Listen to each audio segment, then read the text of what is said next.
The message came 3 days before Christmas, 9 words. "Dad, please don't come this year. It's better for everyone." I read it twice, then again, thinking maybe it was meant for someone else, but it wasn't. It was from my son, the same boy whose first steps I caught on my old camcorder, the one I taught to drive on frozen back roads. Now he was telling me, as politely as a stranger, to stay away. Outside, snow whispered across the porch rail.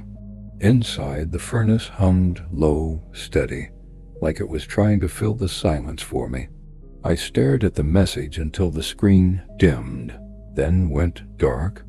My reflection looked back, tired eyes, gray stubble, a man realizing that love could expire without notice.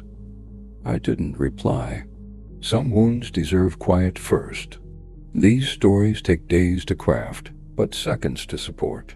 If it's moved you so far, please like and subscribe, so more people can hear stories told with heart, not headlines. Back to the story. I poured a cup of black coffee and sat at the pine table Ruth and I bought 40 years ago. The table had seen every version of my family: birthdays, arguments, laughter, forgiveness. Now it just held me, a phone, and the echo of words I didn't ask for. Morning came pale and cold. I still woke at 5 because habit doesn't need company. Eggs, toast, coffee. Routine is a rope you hold when everything else slips. Through the kitchen window, the yard looked peaceful. The birch trees bowed slightly under the weight of new snow. The old barn roof sagged, but it was still standing. A miracle after all these winters. I built that barn with my son when he was 14. We spent the whole summer hammering, sanding, arguing, laughing. He'd carved our initials into one of the beams. T plus E equals stronger than storms. I never painted over it. I wondered if he even remembered. The mail came at 9. Mostly junk. A few catalogs, a church flyer, one red envelope from the bank. It was a property tax notice, reminder to confirm co-sign status. His name was still there, printed beside mine. Funny how signatures stay connected long after hearts stop trying. By noon, the town felt like Christmas. Church bells rehearsed their tunes. Store windows glowed warm behind the snow. I walked down Main Street, nodded to Marty outside the general store. "Morning, Tom," he said, breath fogging in the air. "Big plans for the holiday?" I smiled. "Keeping it quiet this year." He grinned. "Sometimes quiet's the best gift." He didn't know how right he was. I bought coffee beans and a pie I didn't need. Carrying the bag back home, I passed the park where Ruth used to bring Eddie for sledding. I could still see them there. Her bright scarf, his red mittens, both waving at me from the hilltop. Memory's cruel like that. It plays reruns you never asked to see again. That evening I lit the fire, not for warmth, but for company. The flames painted the room in shades of gold and grief. I took down the old photo from the mantel. Ruth holding Eddie by the shoulders, both smiling at the camera like they believed life only moved forward. I touched the glass. "Look what your boy wrote, Ruth," I murmured. The house didn't answer, but the floor creaked softly, like it remembered too. At 9, I finally typed a reply. Not angry, just 4 words. "I understand. Merry Christmas." Then I turned off the phone. The next morning I found the letter. Not from him, from a law firm in Boston. The envelope was heavy, embossed with gold lettering that tried to look kind. Inside was a revocation of power of attorney. The official paperwork cutting me out of any authority over our shared property. The old cabin, the lake lot, and one joint investment account I'd set up years ago to help with his college debt. No call, no explanation. Just a lawyer's letter where a conversation should have been. My hands shook as I read it again. It wasn't about money. Not really. It was the final stamp that said, You're not trusted anymore." I set the papers beside my coffee cup and stared out at the barn. Snow slid off its roof, slow and steady, like time shedding the past. That building had stood through storms stronger than this one. So would I. I picked up Ruth's old letterbox from the shelf. She used to write me notes for every occasion, even small ones. One envelope caught my eye. Christmas Eve, 2014. Her handwriting wobbled, but still danced across the page. "If he ever pushes you away, don't chase him, Tom. He'll come back when the house is quiet enough to hear his own heart." I read it twice, folded it carefully, and slid it into my wallet. Maybe I couldn't change my son's choices, but I could choose how to respond, and that decision, quiet, deliberate, would start a chain neither of us could stop. The next day, I drove into town and parked in front of the attorney's office. The receptionist looked up, polite smile ready. "Morning. Do you have an appointment?" "No, ma'am. But I think I need one." "Name?" "Tom Bennett." Within minutes, I was sitting across from a woman named Carla Evans. Young, sharp, professional, but kind around the eyes. She adjusted her glasses. "I reviewed your file. You're co-owner on 2 assets with your son, correct?" "Was," I said. "Apparently he wants to change that." She tapped her pen. "He filed the revocation last week. But that doesn't affect your ownership. Just your signing authority. You still hold equal rights." I nodded slowly. "Good.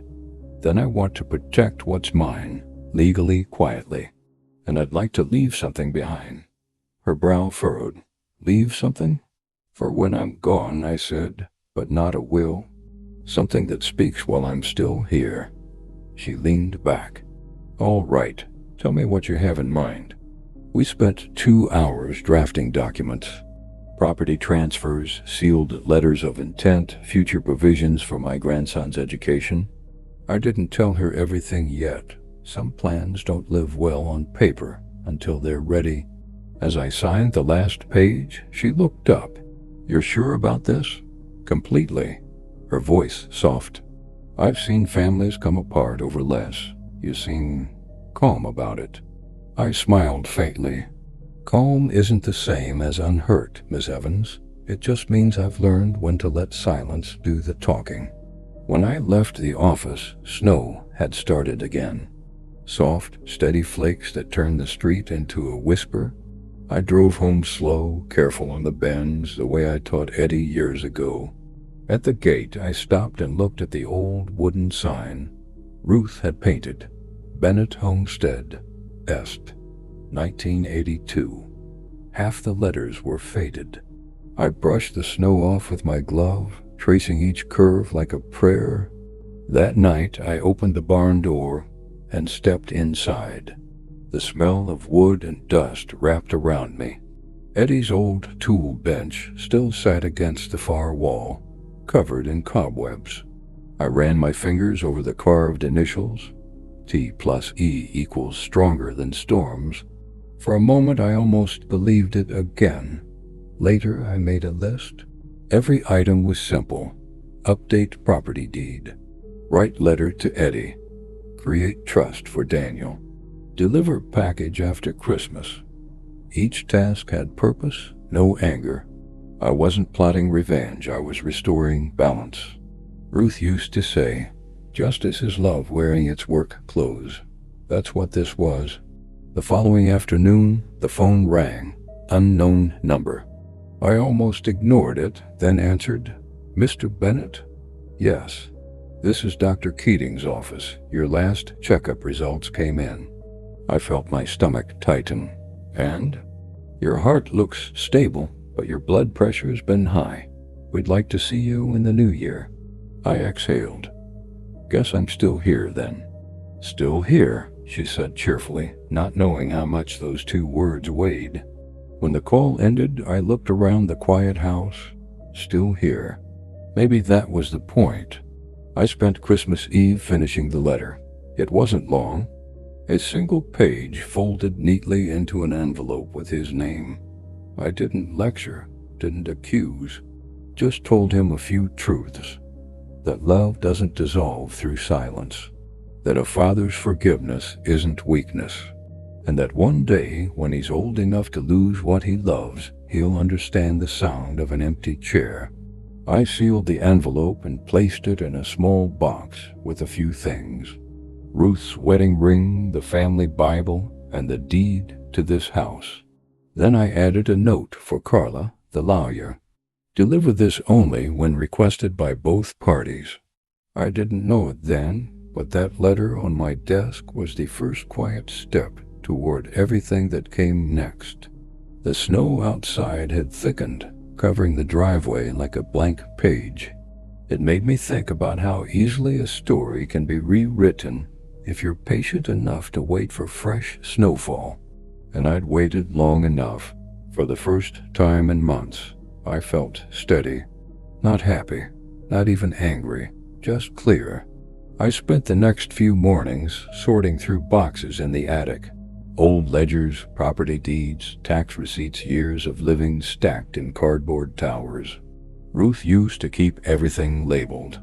Now the handwriting was fading, but her order still held. Every envelope was a map of who we'd been. I found the old mortgage papers for the lake cabin, half paid off by me, half by Eddie's college fund investment. That cabin was where he caught his first fish, where he learned to swim, and where Ruth told him, "You'll always have a home here, no matter how far you go." I smiled sadly. Promises made in love don't come with expiration dates, but people still find ways to outgrow them. On the third day, I called Carla again. "Miss Evans, it's Tom Bennett. I need to add something to the trust." Her voice came warm through the receiver. "Of course, what are we adding?" "A condition," I said. "A lesson, really." She paused. "All right, tell me." One explained slowly, like laying down planks for a bridge. The lake cabin would remain in joint trust, but could only be sold or transferred if both parties agreed in person. If one refused, the property defaulted to my grandson Daniel once he turned 21. Carla listened in silence, then said, "That's unusual, but legal. You want to protect the boy?" "Yes," I said. "And maybe remind his father what family really means." She chuckled softly. "You have a quiet way of teaching hard lessons, Mr. Bennett." I smiled. "It's the only way they stick." When I hung up, I drove out to the lake cabin to check the locks. The road was narrow, carved through pine and silence. Snow muffled the tires until the world sounded like a heartbeat. The cabin looked smaller than I remembered, roof lines sagging, deck uneven but still proud, like an old soldier refusing to bow. Inside, the air smelled of cedar and dust. The fireplace was full of ashes from our last family trip 5 years ago. Eddie had grilled steaks outside while Ruth baked cornbread.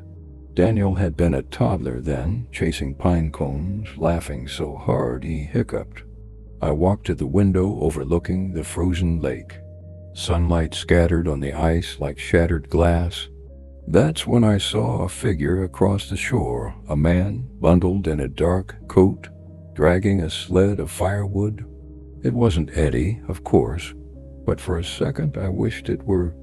I stayed there for hours, repairing small things, tightening hinges, sanding splinters, leaving warmth where neglect had crept in. Before locking up, I placed a sealed envelope in the drawer of Ruth's old desk. On it, I wrote 2 words, "For Daniel." Back home, the phone rang again that night. This time it was a familiar voice. "Dad?" My chest tightened. "Eddie?" "Yeah." A pause. "Look, I didn't mean to hurt your feelings with that text. Didn't you?" I said gently, "I just Lily thought it'd be better to spend this Christmas with her parents. Less pressure." "Pressure?" "You know, the drive, the weather, Daniel's schedule." I smiled faintly. "Of course."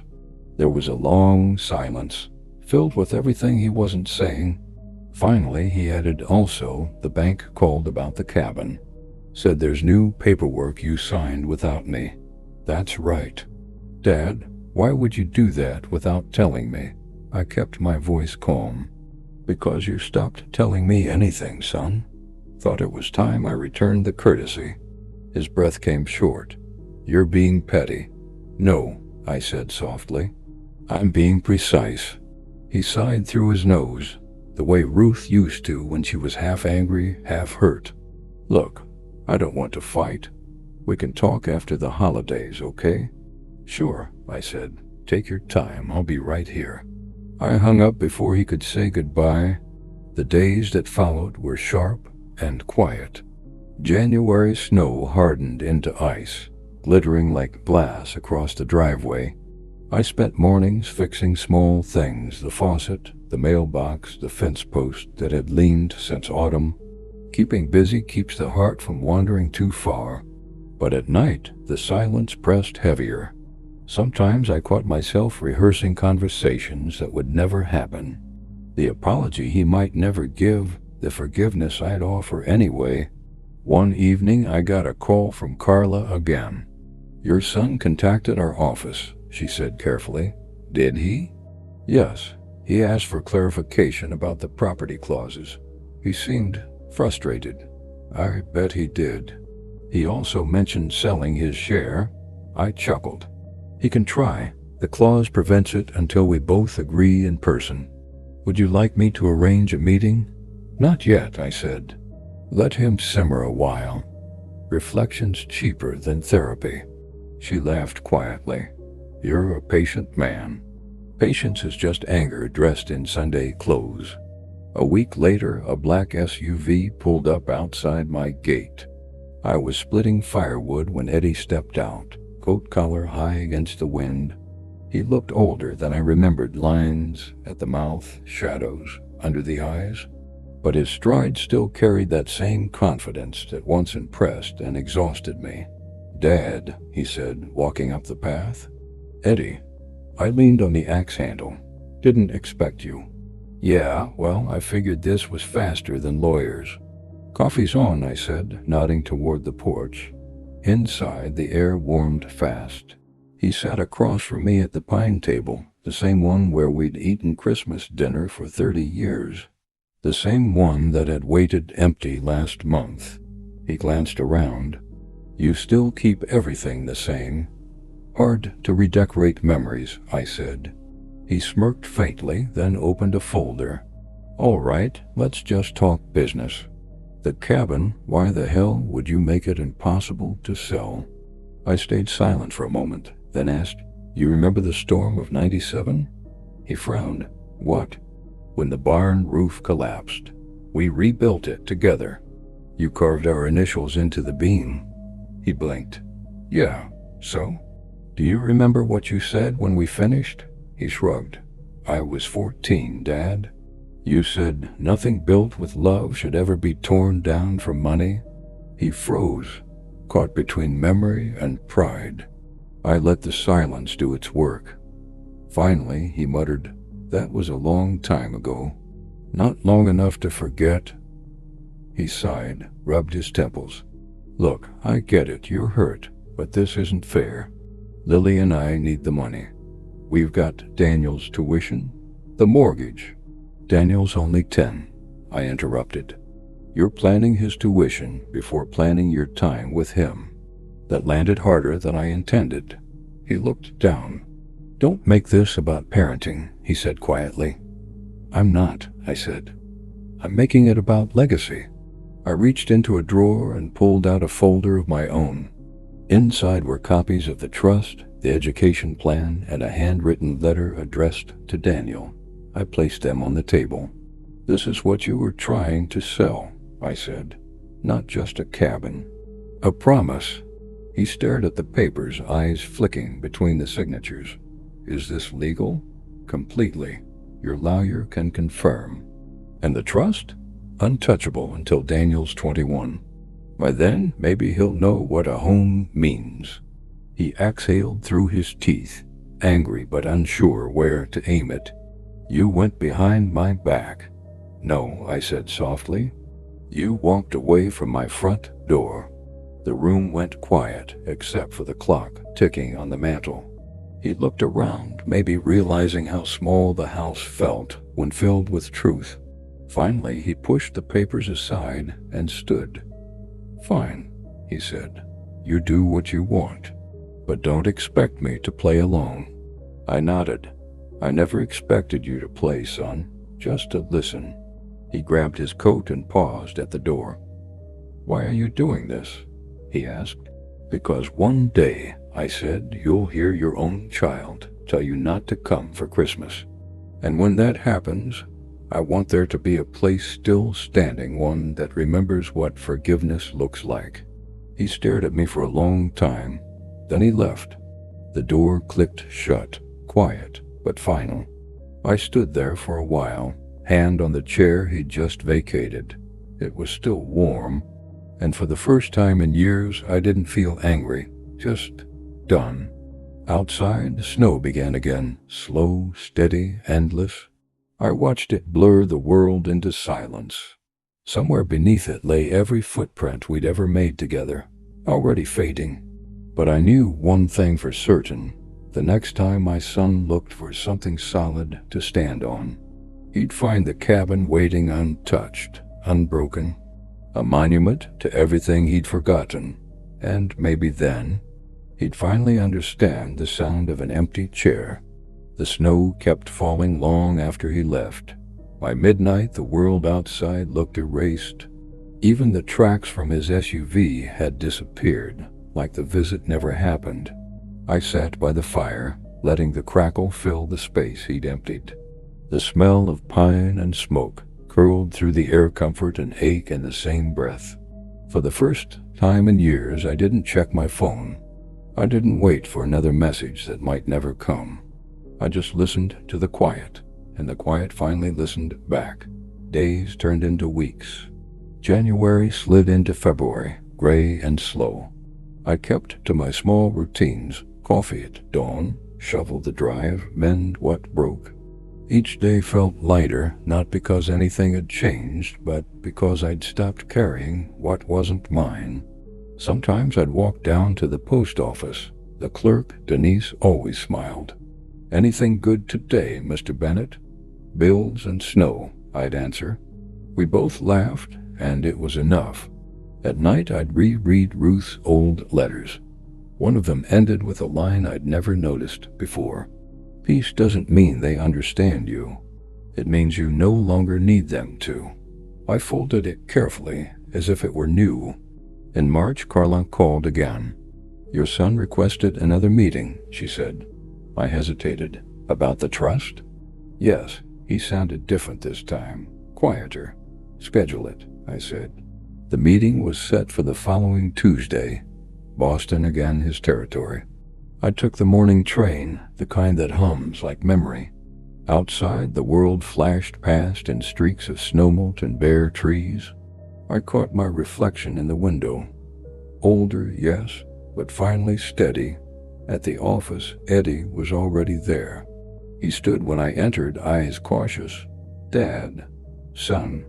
We shook hands. It felt formal, but real. He cleared his throat. I read the trust again. Daniel's name on it. That was thoughtful. "He's a good kid," I said. "Deserves a place to remember where he came from." Eddie nodded. "I talked to Lily. We think maybe we'd like to keep the cabin after all." "You should," I said. He looked relieved, then puzzled. "You're not angry?" "No," I said. "I was. For a long time. But anger's heavy, and I've got enough weight on these knees." He almost smiled. Then his voice soft. "Dad, I was wrong about Christmas. About all of it. I didn't move." He went on, the words stumbling like they'd been waiting for months. "I thought I was protecting my family, but really I was just protecting my pride." I nodded slowly. "That's an expensive thing to guard," he exhaled. "I know. I just didn't know how to come back." "You just did," I said. For a moment, neither of us spoke. Outside the window, sleet ticked against the glass. Then I reached into my coat pocket and slid an envelope across the table. It was the one I'd written on Christmas Eve. He looked at it, hesitant. "What is this?" "Something I wrote when you told me not to come." He opened it carefully, eyes moving over each line. When he finished, his hands trembled a little. He didn't cry, he's too much my son for that, but his jaw worked like he was holding back more than words. "I don't deserve this," he whispered. "Probably not," I said kindly. "That's why it's called forgiveness, not trade." He laughed once, short and wet. Then he stood and came around the table. We hugged, awkward, half pat, half clutch, but real. It had been years. The smell of his coat, snow, city air, cologne hit me like time collapsing. When we pulled apart, I said, "Take Daniel up to the cabin this spring. Fix the dock. Catch something." He nodded. "Will you come?" "Maybe," I smiled. "Maybe I'll let the quiet teach him first." On the train ride home, I felt something loosen inside. The landscape blurred, soft and forgiving. The world looked washed clean, like new pages again. At home, I shoveled the last of the snow from the porch. The sign Ruth had painted years ago, Bennett Homestead Est. 1982 had lost another flake of paint. I left it that way. Imperfection has its own honesty. Spring came late that year. The birches budded slowly, careful as old men. Birdsong returned in hesitant bursts, like someone testing a microphone. I spent mornings in the garden, knees in the dirt, breathing deep. Every so often I'd think of Eddie and Daniel at the lake. I pictured the boy holding a fishing pole too big for him, his father showing him how to cast, both laughing. Maybe that's all legacy really is, a sound carried on the wind after you stop talking. Summer rolled in warm and thick. One evening a letter arrived, postmarked Boston. Inside was a photo of Daniel on the cabin dock, holding a fish almost as long as his arm. Eddie's handwriting on the back. He wanted to show Grandpa his first catch. I smiled so wide my face hurt. I set the photo on the mantel beside Ruth's picture. For the first time, the room felt full again. Months later, autumn crept in quiet, golden, forgiving. The trees turned amber, the air smelled of pine and endings. I drove up to the lake one last time before winter. Eddie and his family had just left the weekend before. The dock was repaired, the porch swept. Daniel had carved something new into the railing. D.E.T. Forever Strong. I traced the letters with my fingers. 3 generations, 3 sets of mistakes. And still something held. I sat on the porch until dusk. The lake caught the last light, calm as glass. For a moment I thought I saw Ruth standing by the water, hair lit by sunset. She smiled the way she used to when everything made sense. Then the wind moved, and she was gone. I whispered, "He came back, Ruth. You were right." The air answered with the rustle of leaves, a kind of applause. By winter, my health started to slip. The doctor said it was nothing urgent, just time collecting its due. I didn't mind. Each morning I woke, I thanked the house for standing with me another day. Each night I watched the fire until it blurred into memory. One morning in December, almost a year to the day since that message, a car pulled into the drive. Eddie stepped out, this time carrying 2 suitcases and a small wrapped box. Behind him came Lily and Daniel, faces red from the cold, eyes bright. I opened the door before they could knock. Daniel ran forward, arms wide. "Grandpa." That word, one I hadn't heard in so long, hit like sunlight breaking through storm clouds. I knelt, caught him mid-run, and the years between us vanished. Eddie stood there, hat in hand. "Thought we'd spend Christmas where it belongs," he said. I smiled. "You brought enough people for that." Lily handed me the box. "Daniel, pick this." Inside was a small wooden carving, an empty chair, polished smooth. On the seat, carved tiny and neat, were the words, "Always saved for you." I swallowed hard. That's perfect. Daniel beamed. Dad helped me sand it. I looked at Eddie. Good work. He shrugged, but his eyes glistened. Figured it was time to build something again. We spent that Christmas together, simple food, soft music, laughter that felt new.